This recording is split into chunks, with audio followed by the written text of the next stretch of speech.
परमेश्वर का बड़ा काम, परमेश्वर का अद्भुत काम वो हम देख सके, समझ सके। तो मैं आपके साथ आज 7 पॉइंट्स शेयर करूंगा जल्दी से, फटाफट से, ताकि हम देख सके कि क्यों इम्पोर्टेंट है, ताकि हम बुक ऑफ रेवलेशन, जिसे कि परमेश्वर का वचन बहुत प्रेफरेंस देता है, परमेश्वर के वचन पर वो हमें बहुत कुछ सिखाती है, क्यों इम्पोर्टेंट है, ताकि हम देखें। तो फर्स्ट पॉइंट मैं आपके साथ जो शेयर करने वाला हूँ वो ये है, the revelation is from Jesus Christ. Jesus Christ है, ये उनका रेवलेशन है। जीसस क्राइस्ट ने अपने बारे में इस बुक के अंदर बताया हुआ है। जैसे बुक स्टार्ट होती है, रेवलेशन चैप्टर 1 वर्स 1 में आप देखते हो, उसमें लिखा है यीशु मसीह का प्रकाशित वाक्य, जो उसे परमेश्वर ने इसलिए दिया कि वह अपने दास को वह बता सके जिनका शीघ्र होना अवश्य है, दिखाए। और उसने अपने स्वर्गदूत को भेजकर उसके द्वारा अपने दास यूहन्ना को बताया। तो परमेश्वर ने अपोस्टल जॉन, जिसे हम कहते हैं कि परमेश्वर का प्रेरित यूहन्ना, उसे परमेश्वर ने ये सब बताया जब वो पॉटमोस आइलैंड पर था। परमेश्वर ने उसके साथ ड्रीम्स और विजन्स के साथ बातें की है और उसे बताया कि ये मेरा रेवलेशन है, जिसे तुम्हें पूरी एशिया की जो 7 कंट्रीज है वहां तक तुम्हें इस बुक को पहुंचाना है। तो परमेश्वर का जो वचन है ये 7 चर्चेस तक पहुंचा है, और अपोस्टल जॉन ने खुद अपने हाथों से वो 7 बुक्स लिखकर पूरे 7 चर्चेस को दी है। और जैसे कि आप देखते हैं कि परमेश्वर जो है इन बुक्स के द्वारा आज भी हमसे बातें करता है। परमेश्वर हमें बताता है कि he was from the beginning, जिसने क्रिएट किया है इस यूनिवर्स को, इस वर्ल्ड को जिसने चलाया है, वो हमारा प्रभु यीशु मसीह जीवन खुदा है। इसलिए जरूरी है कि हम उसका वचन सुन सके, समझ सके, क्योंकि ये हमारे प्रभु यीशु मसीह का रेवलेशन है। और सेकंड पॉइंट जो है वो है, it is the revelation of Jesus. ये प्रभु यीशु मसीह ने दिया हुआ रेवलेशन था, फर्स्ट पॉइंट हमने देखा। और सेकंड पॉइंट ये है, it is the revelation of Jesus. इसके अंदर आप जो रेवलेशन की बुक है, इसमें अगर आप देखो तो जीसस का सेंट्रल फिगर है, जीसस सेंट्रल रोल प्ले कर रहे हैं। ही is the great hero, he is the central figure. और उसमें लिखा है प्रकाशित वाक्य के 5वें अध्याय और 9वें वचन में लिखा हुआ है, वे यह नया गीत गाने लगे, तो इस पुस्तक के लेने और इसकी मुहर खोलने की योग्य है, क्योंकि तूने वध होकर अपने लहू से हर एक कुल और भाषा और लोगों और जाति से परमेश्वर के लिए लोगों को मोल लिया है। हम जानते हैं कि इस बुक जो जॉन ने जो बुक लिखी है, जो परमेश्वर ने उसे बताई है ड्रीम्स और विजन्स में, उसको अगर कोई खोलने की योग्य है तो वो सिर्फ और सिर्फ प्रभु यीशु मसीह है, क्योंकि ये उनका रेवलेशन है। इसीलिए अगर उस बुक को हमें अच्छे से, ठीक से कोई बता सकता है, समझा सकता है, तो वो हमारा प्रभु यीशु मसीह है। और जीसस क्राइस्ट को इस बुक में बहुत सारे टाइटल्स दिए हुए हैं। जैसे कि आप देखिए चैप्टर 1 में उसे 49 टाइटल्स दिए गए हैं प्रभु यीशु मसीह को, चैप्टर 2 में 39, और वापस से चैप्टर 3 में 49 टाइटल्स यानी कि शीर्षक हमारे प्रभु यीशु मसीह को बुक ऑफ रेवलेशन में दिए गए हैं। जो टाइटल्स है वो मैं आपको शॉर्ट में बताता हूँ। He is the creator, he is the eternal one, the Almighty, the God of heaven, the lion of the tribe of Judah, the root of David, the lamb, he is the sacrificial and the conquering lamb. यानी कि प्रभु यीशु मसीह जो है वो दाऊद की संतान है, वो अनंत काल से है, वो सदा के लिए है, और उसी के द्वारा और उसी में सब कुछ रचाया गया है। ये हम देखते हैं चैप्टर 1, 2 एंड 3 के अंदर, ये परमेश्वर ने हमें बताया गया है। और ये थे फर्स्ट और सेकंड पॉइंट कि it is the revelation of Jesus Christ and it is the revelation from Jesus Christ. अब हम देखते हैं थर्ड पॉइंट। थर्ड पॉइंट ये है कि अगर जैसे मैं आपसे कहूँ कि बुक पढ़िए, बुक बहुत अच्छी है, या ये बुक पढ़ने से आपको परमेश्वर की बातें समझ में आएगी, तो शायद आप इतने सीरियसली शायद ना ले। लेकिन क्या होगा कि अगर प्रभु यीशु मसीह खुद आपको कहे कि ये जो बुक है, बुक ऑफ रेवलेशन, इसे आप पढ़िए, और अगर परमेश्वर ने हमें ये कहा है, तो मैं आपको बताता हूँ कहाँ पर कहा है। रेवलेशन चैप्टर 1 वर्स 3 में परमेश्वर स्पेशली हमें कहते हैं कि हमने ये बुक पढ़नी चाहिए, इसे समझनी चाहिए। जैसे आप देखते हैं कि वचन लिखा है चैप्टर 1 वर्स 3 में, धन्य है वह जो इस भविष्यवाणी के वचन को पढ़ता है और वे जो सुनते हैं और इसमें लिखी हुई बातों को मानते हैं, क्योंकि समय निकट है। परमेश्वर का वचन इंग्लिश में अगर ऐसे लिखा है, blessed is the one he who reads from this book of prophecy and he who hears from this book of prophecy. तो ये परमेश्वर की आज्ञा है कि हमें इस बुक को पढ़ना है, इसे समझना है। क्यों पढ़ना है? क्योंकि परमेश्वर की आशीष हमें मिलने चाहिए, इसीलिए इम्पोर्टेंट है according to revelation chapter 1 verse 3 की हमने इस बुक को पढ़ना चाहिए, ताकि आने वाले समय में जो घटनाएं होने वाली है वो हम समझ सके, सुन सके। और इट शुड नॉट अमेज अस कि जो कुछ आज आप देख रहे हैं, इवेंट्स हो रहे हैं इस वर्ल्ड में, आपको जानकर हैरानी होगी कि बुक ऑफ रेवलेशन हमें ये सब बताती है। ये सब साइंस है कि जीसस बहुत जल्दी रिटर्न होने वाले इस पृथ्वी पर। और जब ये बुक रेवलेशन चैप्टर 1 वर्स 3 में हमें बताती है, वो स्टार्टिंग थी। और जब बुक एंड होती है तब भी परमेश्वर का वचन चैप्टर 22 वर्स 7 में हमें बताता है। एक प्रॉमिस के साथ इस बुक को परमेश्वर ने क्लोज किया है। उसमें लिखा है चैप्टर 22 वर्स 7 में रेवलेशन के, देख मैं शीघ्र आने वाला हूँ, धन्य है वह जो इस पुस्तक की भविष्यवाणी की बातें मानता है। इसमें लिखा है कि जीसस क्राइस्ट इज रिटर्निंग सून, वो इस धरती पर जल्द ही आने वाले हैं। और जो इस पुस्तक की भविष्यवाणी की बातें मानता है वह धन्य है। We are blessed people of God because we follow the book and we are trying more and more so that we can understand the book and we believe in it. तो ये थे थर्ड पॉइंट। फर्स्ट पॉइंट हमने पढ़ा, it is the revelation from Jesus Christ. Second हमने देखा, it is the revelation of Jesus Christ, ये प्रभु यीशु मसीह का द्वारा दिया गया रेवलेशन है, और ये प्रभु यीशु मसीह का अपना खुद का रेवलेशन है।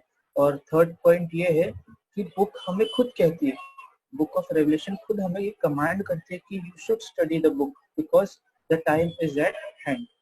और हम देखते हैं कि फोर्थ पॉइंट हम देखते हैं कि इसका रिलेशन परमेश्वर ने ओल्ड टेस्टामेंट के साथ भी किया है। ओल्ड टेस्टामेंट में भी इस बुक का परमेश्वर ने जिक्र किया हुआ है, या फिर इसके साथ हम को रिलेट कर सकते हैं। जैसे कि आप देखते हैं ओल्ड टेस्टामेंट में जेरूसलम, बेबीलोन, रिवर यूफ्रेटिस, और उसके साथ में आप देखते हैं टेम्पल और बलाम एंड जेजेबेल, इन सब चीजों का जिक्र ओल्ड टेस्टामेंट में परमेश्वर ने किया हुआ है, और उसी का जिक्र परमेश्वर ने बुक ऑफ रेवलेशन में भी किया हुआ है। ये हमें क्लियर दर्शाती है कि जिस तरह ओल्ड टेस्टामेंट में परमेश्वर की भविष्यवाणियां पूरी हुई है, और उसी तरह परमेश्वर की भविष्यवाणियां जो है आने वाले समय में अभी पूरी हो रही है, और आने वाले समय में इसी तरह कंटिन्यू होगी कि वो पूरी होगी, और परमेश्वर का आना जल्दी होगा। ये एक डिवाइन रेवलेशन है जो प्रभु यीशु मसीह ने हम सबको दिया है, और उनकी इच्छा है कि हम पढ़ सके।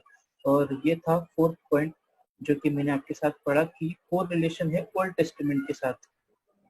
और उसी के साथ फिर हम देखते हैं फिफ्थ पॉइंट, परमेश्वर का वचन यहाँ पर कहता है रेवलेशन चैप्टर 22 जो लास्ट बुक है, टोटल 22 चैप्टर्स है बुक ऑफ रेवलेशन में, और चैप्टर 22 वर्स 18 और 19 में लिखा है, मैं हर एक को जो इस पुस्तक की भविष्यवाणी की बातें सुनता है गवाही देता हूँ। यदि कोई मनुष्य इन बातों में से कुछ बढ़ाए तो परमेश्वर उन पर विपत्तियों को जो इस पुस्तक में लिखे उस पर बढ़ाएगा। मतलब कि परमेश्वर का वचन हमें क्लियर कहता है कि जैसी ये बुक ऑफ रेवलेशन है वैसे ही तुम्हें इसे बताना है, वैसे ही तुम्हें इसमें प्रीच करना है। We can not add anything into this book, और वी कैन नॉट सब्सक्राइब, और we can not lessen anything from this book. हम कुछ इसमें से बढ़ा भी नहीं सकते और इस बुक में से हम कुछ घटा नहीं सकते, क्योंकि परमेश्वर का वचन ऐसा करने से हमें मना करता है। अगर हम इस बुक में कुछ ऐड या माइनस करते हैं तो परमेश्वर का क्रोध हमारे ऊपर आता है। और इसका सबसे अच्छा एग्जाम्पल ये है कि जब ये बुक के बारे में परमेश्वर ने जॉन को बताया था तो पैटमोस आइलैंड के ऊपर, तो जॉन चाहे तो एक बुक बनाकर बाकी चर्चेस में डिस्ट्रीब्यूट कर सकता था और उसकी अलग से कॉपीज वो लोग बना सकते थे, लेकिन ऐसा नहीं हुआ। परमेश्वर का जो सेवक है अपोस्टल जॉन, उसने टोटल 7 बुक्स रिकरेंटली रिपीटेडली वही बुक्स बनाई। उसने 7 बार उस बुक को लिखा, क्योंकि वो मेक श्योर कर रहा था कि उसमें से कुछ ऐड ना हो और कुछ माइनस ना हो। और जब वो 7 बुक्स कंप्लीट हुई, एशिया के 7 चर्चेस में वो बुक्स को डिस्ट्रीब्यूट किया गया है इक्वली, ताकि कुछ ज्यादा ना हो कुछ माइनस ना हो। तो इसकी सीरियसनेस बहुत ज्यादा है परमेश्वर के आंखों में। ये डिवाइन रेवलेशन है परमेश्वर का। इसमें हमें प्रोमिसेस भी दिए गए हैं और इसमें हमें परमेश्वर की वार्निंग्स तक दी गई है। प्रोमिसेस ऐसी है कि अगर हम एंड तक इस परमेश्वर के वचन की बातों को सुनते रहे, समझते रहे, और टाइम जो the time is at hand ये हम समझ सके, और हमारा चाल चलन, जैसे कि अपोस्टल पॉल ने कहा है, मैं चाहता हूँ कि आप सभी का चाल चलन मसीह सा हो, आप सब मसीह की चाल चले। इसीलिए परमेश्वर का वचन उसी तरह से समझना बहुत ज्यादा जरूरी है जैसे वो दिया गया है। तो ये था मेरा 5th पॉइंट। अब हम देखते हैं 6th पॉइंट। 6th पॉइंट ऐसा है कि ये एक हिस्ट्री के बारे में हमें बताती है, जो वर्ल्ड में हिस्ट्री अभी तक जैसे हुई है उसके बारे में तक हमें इस बुक में बताया गया है। It sets for the true philosophy of history. It tells us the true side of history. अगर आप देखोगे तो बुक ऑफ रेवलेशन हमें इतिहास के बारे में तक बताती है। It starts from the beginning. और जब आप चैप्टर 12 में पहुंचते हो तो अपोस्टल जॉन स्टोरी को वापस से स्टार्ट करता है, जस्ट उस स्टोरी को स्टार्ट करता है, और फिर उसके बाद चैप्टर 13 में वो कंटिन्यू होता है। हम देखेंगे प्रकाशित वाक्य चैप्टर 14 वर्स 7 में लिखा हुआ है, उसने बड़े शब्द से कहा, परमेश्वर से डरो और उसकी महिमा करो, क्योंकि उसके न्याय करने का समय आ पहुंचा है, और उसका भजन करो, जिसने स्वर्ग और पृथ्वी और समुद्र और जल के सोते बनाए हैं। इसमें लिखा गया है कि उसके बड़े शब्द से कहा, परमेश्वर से डरो, उसकी महिमा करो।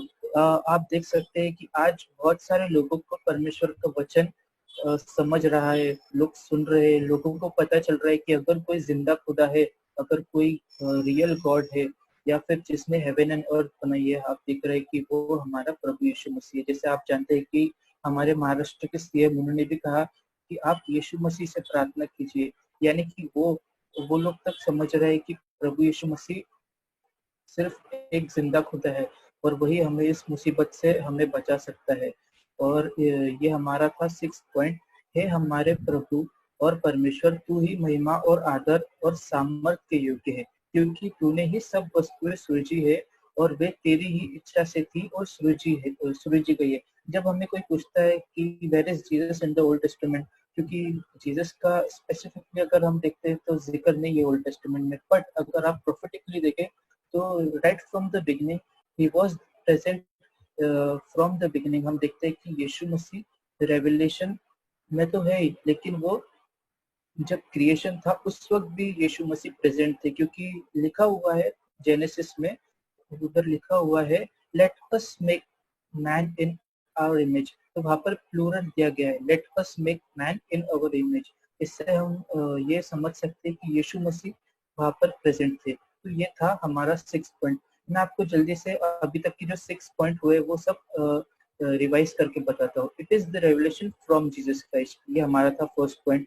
ये जीसस क्राइस्ट के द्वारा दिया गया रेवलेशन है, as according to revelation chapter 1 verse 1।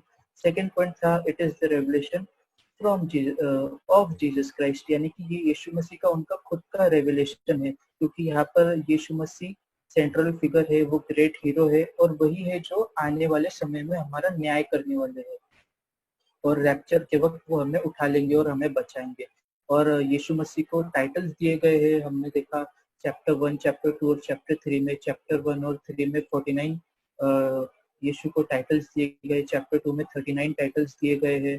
और उसके बाद थर्ड हमने पॉइंट देखा कि बुक खुद कहती है, रेवलेशन की बुक खुद हमें कहती है कि इसे पढ़ना जरूरी है, according to revelation chapter 1 verse 3, क्योंकि इसे पढ़ने से हमें ब्लेसिंग मिलेगी, इसीलिए हमें इस बुक को पढ़ना जरूरी है। फोर्थ पॉइंट हमने देखा कि इसका रिलेशन ओल्ड टेस्टामेंट के साथ किया गया है, जैसे कि रिवर यूफ्रेटस, जेरूसलम, बेबीलोन और बलाम एंड जेजेबेल, इन सब का जिक्र ओल्ड टेस्टामेंट में किया गया है, साथ ही साथ बुक ऑफ रेवलेशन में भी इनका जिक्र किया गया है। फिर हम देखते हैं इसे पढ़ना इसके लिए इम्पोर्टेंट है क्योंकि इसमें हमें परमेश्वर का प्रॉमिस दिया गया है, ताकि हम अनंत तक, लास्ट तक अगर किसी की विक्ट्री होगी तो वो हमारे लोगों की होगी। अब जब हम इतने ट्रायल्स से जाने वाले, फ्यूचर में इतने ट्रिब्यूलेशंस आने वाले जो कि अभी आ ही रहे, लेकिन अगर हम अंत तक बने रहे, विश्वासी रहे, तो परमेश्वर ने कहा है कि मैं तुम्हें सोने का मुकुट दूंगा अगर तुम अंत तक विश्वासी बने रहे। 6th पॉइंट हमने देखा कि एक हिस्ट्री हमें बताई गई है परमेश्वर ने इस बुक में। It tells us the true side of the history. और 7th पॉइंट जो हमने देखा, 7 पॉइंट जो हम अभी देखेंगे वो ये है, लास्ट पॉइंट है 7 point, it gives assurance of final victory to the church.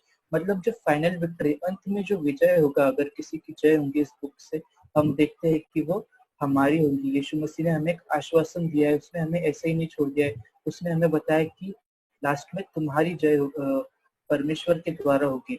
देखिए उसमें लिखा है, जो प्रॉफिट डैनियल है, डैनियल चैप्टर 12 वर्स 1 में परमेश्वर ने डैनियल को भी बहुत सारे रेवलेशंस बताए, लेकिन लास्ट में परमेश्वर स्टॉप कर देते और उसको रेवलेशन नहीं बताते, और वो रेवलेशन परमेश्वर कंटिन्यू करते जॉन को बताते। तो जो डैनियल को परमेश्वर ने रेवलेशन बताया वो चैप्टर 12 वर्स 1 में लिखा है, उसी समय मिकाएल नामक बड़ा प्रधान, जो तेरे जाति भाइयों का पक्ष करने को खड़ा रहता, वह उठेगा।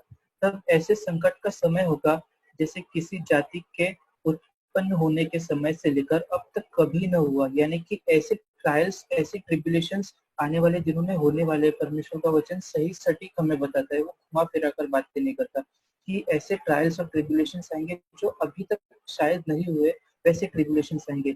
परंतु उस समय तेरे लोग में से जितनों के नाम परमेश्वर की पुस्तक में लिखे हुए हैं वे बच निकलेंगे। यानी कि हमारा नाम आदि से परमेश्वर की बुक में लिखा हुआ है। तो परमेश्वर हमें इस टाइम्स में, ट्रायल्स में, ट्रिब्यूलेशंस में भले ही हम होकर गुजरेंगे, लेकिन परमेश्वर सुरक्षित रखेगा, संभाल लेगा और सही सलामत रखेगा। ये मैं नहीं, ये परमेश्वर का वचन हमें कह रहा है, परमेश्वर का वचन हमें ये प्रॉमिस कर रहा है। और लास्ट में मैं यही बताऊंगा, the last conflict will be the greatest ever. The spirit of devil will gather from whole world to battle of the great day of the God Almighty. But he who is faithful and true, whose name is the word of God, he will save us. He is the Lord of Lords and he is the King of Kings. तो हमने देखा 7th point, हमने last देखा कि it gives assurance of final victory to the church. Last में अगर जय होगी तो वो परमेश्वर के लोगों, हम लोगों की होगी। परमेश्वर हमें अनंत काल तक हम परमेश्वर के साथ राज्य करने पाएंगे। और इसके लिए मैं परमेश्वर के नाम को धन्यवाद देता हूँ कि इन दिनों उसने हम सबको संभाला, सुरक्षित रखा, सहायता की। मैं आशा करता हूँ कि जो मैंने आपके साथ पॉइंट्स शेयर किए, टोटल 7 पॉइंट्स, इसके द्वारा परमेश्वर ने आपसे जरूर बात की होगी, परमेश्वर के वचन ने आपको जरूर आज कुछ सिखाया होगा, ये मेरा विश्वास है। और मैं धन्यवाद देता हूँ कि इतना अच्छा सुंदर सा मौका परमेश्वर ने दिया, ताकि हम भले ही मिल ना सके, लेकिन इस ऐप के द्वारा जो परमेश्वर ने हमें दी है उसके द्वारा परमेश्वर की महिमा कर सके, उसकी आराधना कर सके। तो हम इस वक्त एक छोटी सी प्रेयर करेंगे और उसके बाद हम एंड करेंगे। Let's pray. Thank you Jesus. परमेश्वर, हम आपके नाम को धन्यवाद देते हैं और आपकी स्तुति करते हैं। ये सुंदर सा मौका आज आपने हम सबको दिया, ताकि परमेश्वर जो आपने हमें कलाम से जो बातें सिखाई है उसकी हम सीरियसनेस जान सके, हम उसको गंभीरता से ले सके और हम समझ सके the time is at hand and your words से Jesus that be watchful and be thankful in prayers. परमेश्वर, हम आपको धन्यवाद देते हैं ताकि आपने हमसे कुछ छुपाया नहीं है, जो कुछ भी है आपने आपके वचन में हमें सब कुछ सटीक और सही तरीके से बताया गया है। इसके लिए हम आपको धन्यवाद देते हैं, so that it should not amaze us, ताकि परमेश्वर हमें कुछ अचंभित ना हो, परंतु परमेश्वर हम जान सके कि आने वाले दिनों में आपके क्या प्लान है। और परमेश्वर, हम आपको इसीलिए भी धन्यवाद देते हैं ताकि आपका वचन रेवलेशन चैप्टर 1 वर्स 3 में कहता है कि blessed is the one he who reads, क्योंकि आपका वचन ही हमें ये कहता है कि इस बुक को पढ़ना बहुत ज्यादा जरूरी है। इसके लिए हम आपको धन्यवाद देते हैं। प्रार्थना करते हो परमेश्वर की हर एक को आप आशीष दीजिए, हर एक के आप अच्छी हेल्थ इन सबको दीजिए, आपकी महिमा सदैव इनसे हो सके ऐसा होने दीजिए, और सदैव इनको परमेश्वर आपकी महिमा के लिए आप इस्तेमाल कीजिए। ये छोटी सी विनती हमारे प्यारे प्रभु यीशु मसीह के प्यारे और मीठे नाम से मांगता हूँ, सुनिए और बड़ी दया से करो, आमीन। Thank you very much. Thank you brother संदेश, आपके सुंदर वचन के लिए। 7 पॉइंट जो आपने रेवोल्यूशंस के ऊपर बात किए हैं उसके लिए हम आपको थैंक